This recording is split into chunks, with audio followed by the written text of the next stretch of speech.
On dit de lui qu'il est discret, mais efficace. À 59 ans, le général Abdourahmane Tiani est le nouveau révolutionnaire du Niger. Celui qui a opéré un coup d'État qui a renversé Bazoum n'est pas connu du grand public. Il jouit pourtant d'un parcours qui appelle l'admiration. Qui est-il réellement? On en parle dans cette émission, mais ça reste entre nous.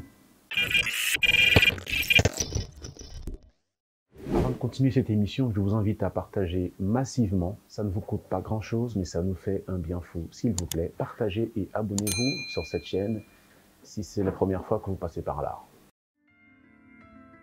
La quasi-totalité des Nigériens ne connaissaient pas le général Tiani, même pas les plus avertis. Il ne figurait pas au premier rang des personnalités du pays.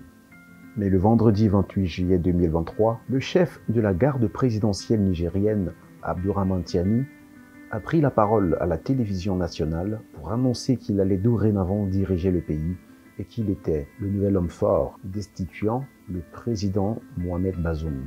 Depuis le début du coup d'État, en effet, Mohamed Bazoum, élu en 2021, est gardé à la présidence à Niamey, la capitale du Niger, une œuvre du général Tiani, méconnu alors jusque-là par le grand public. Ce n'est pourtant pas la première fois que le nom d'Abdourahmane Tiani est associé à une affaire de putsch.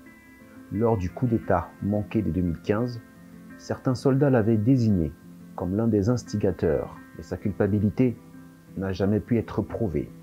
À l'inverse, selon les autorités, le général Tiani aurait déjoué plusieurs coups d'État au Niger entre 2021 et 2022. Âgé de 59 ans, le général Tiani est décrit comme un homme de l'ombre, puissant, à poigne. Il a fait l'école d'application de l'infanterie de Thiès au Sénégal et suivi plusieurs formations aux États-Unis. Proche de l'ancien président Mahamadou Issoufou, il a été nommé en 2011 à la tête de la garde présidentielle. Il avait ensuite été reconduit à son poste par Mohamed Bazoum lorsqu'il avait été élu en 2021.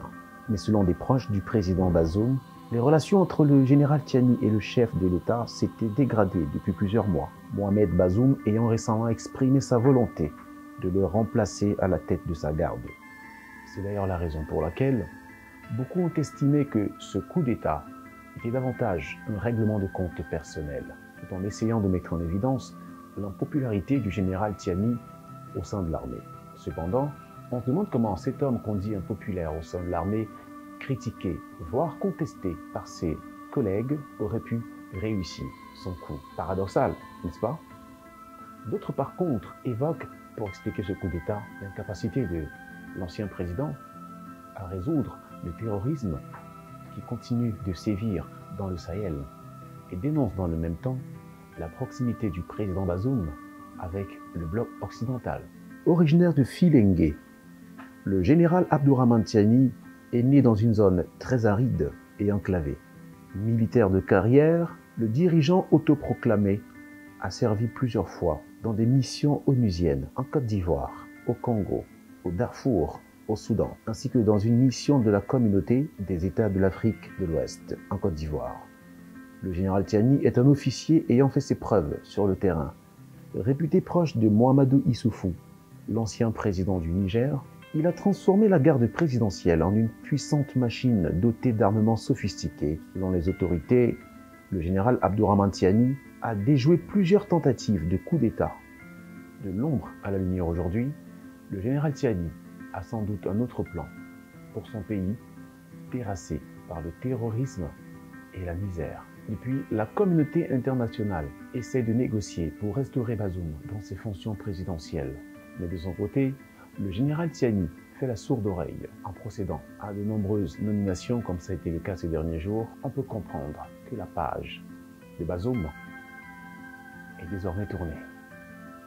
Vous savez maintenant qui est le général Tiani, mais ça reste entre nous.